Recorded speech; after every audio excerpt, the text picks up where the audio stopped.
Berikut ini merupakan satu kiriman daripada Kak Salbiah yang berkongsi pengalaman beliau. Katanya sedang solat di salah sebuah bukan masjid tapi di salah sebuah surau. Ya, ini katanya di salah sebuah surau di seberang tambak. Kata Kak Salbiah, kisah perkara ini berlaku bila kakak sedang nak solat, sedang nak lakukan solat isyak lebih kurang 10 lebih malam. Kakak singgah di sebuah surau ni yang terletak di salah sebuah kampung di kawasan seberang tambak. Bila suami dah sampai dekat kawasan ni, kami pun berdua masuk solat lah. Suami pergi ke tempat ruang solat lelaki, kakak pula pergi ke ruang solat wanita. Sedang kakak pakai telekung. Baru saja kakak nak mulakan solat, tiba-tiba kakak terperasan ada orang di belakang kakak yang juga turut solat bersama dengan kakak. Jadi dia tiba-tiba terus berdiri dekat sebelah kakak. Bila dia pakai telekung, kakak tak perasan, tiba-tiba dah semua siap. Jadi kakak pun mula solat. Sedang solat terus habislah, dipendekkan cerita, masuk rakaat yang terakhir, kakak beri salam kiri dan kanan. Terperanjat kisi bila wanita yang tadi tu berdiri di sebelah kakak tiba-tiba hilang dari pandangan. Mungkin kakak tak perasan dia keluar agaknya. Tapi tak apa. Bila kakak nak keluar daripada surau tersebut, terperanjat kakak bila terlihat wanita yang sama, wanita wajahnya yang sama, baru nak masuk pintu pagar surau ke dalam, kakak rasa juga untuk lakukan solat. Terperanjat kisi bila kakak lihat orang yang muka sama, tetapi mungkin yang ini belum lagi menunaikan solatnya. Kakak terperanjat, terkejut. Jadi kakak pun kepo lah. Dia masuk dalam, dia pakai telekung, dia terus berdiri dan lakukan solatnya. Kakak tengok dah okey, kakak keluar beritahu suami apa yang berlaku. Kisi nak tahu, suami kata ketika dia sedang solat, ada orang tepuk bahu dia nak solat berjemaah. Dia pun okeylah solat berjemaah dengan orang yang menepuk bahunya. Setelah dia beri salam kiri dan kanan, suami kakak kata orang yang solat dengan dia 2 orang dah tak ada di belakangnya. Kami berdua mengalami perkara yang pelik dan aneh, tapi tak tahulah sebenarnya apa yang kami lihat. Itulah peristiwa yang kami alami ketika berada di salah sebuah surau, di salah sebuah kampung di seberang tambak.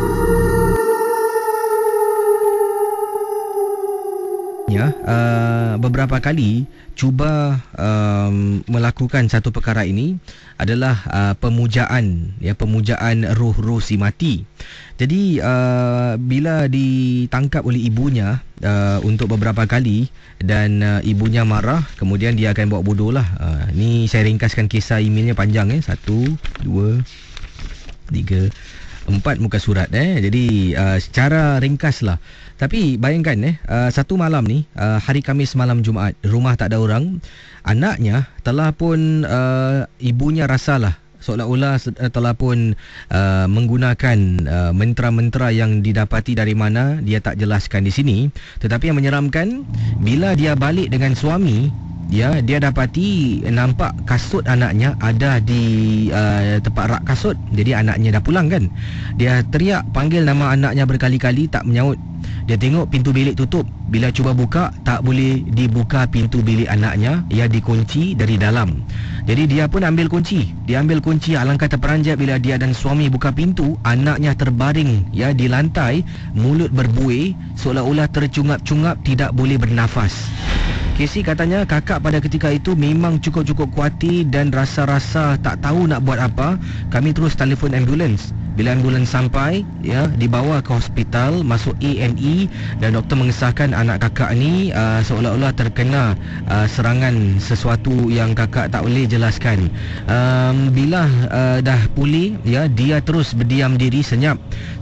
Selalunya anak kakak ni jenis yang kecoh riuh, berbual, akan sentiasa ceria orangnya. Tetapi setelah malam tersebut, dia seolah-olah tak nak layan orang, akan berdiam diri. Orang datang, saudara mara, teman-teman datang pun dia akan diam. Bila tanya, kadang-kadang tak jawab pun soalan.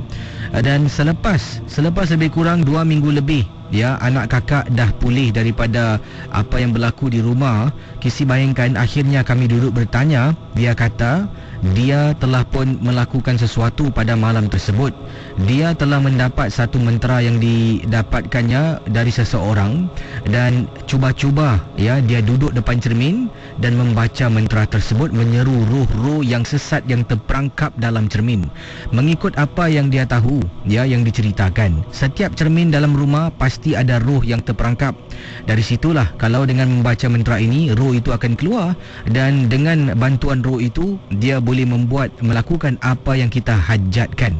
Jadi Casey, anak kakak baca, bila terbaca tersalah kena pula yang degil.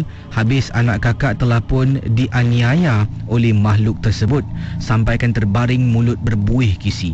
Setelah kejadian itu barulah dia benar-benar insaf dan tidak ingin melakukannya lagi. Bayangkan, ya, pengalaman kakak dan anaknya. Nasib baiklah ibu dan ayahnya, ya, pulang ke rumah. Saya rasa ni dalam masa yang tepatlah, ya, ketika dia sedang diserang gangguan tersebut. Kalaulah dia lewat sedikit habislah, tamatlah riwayat anaknya.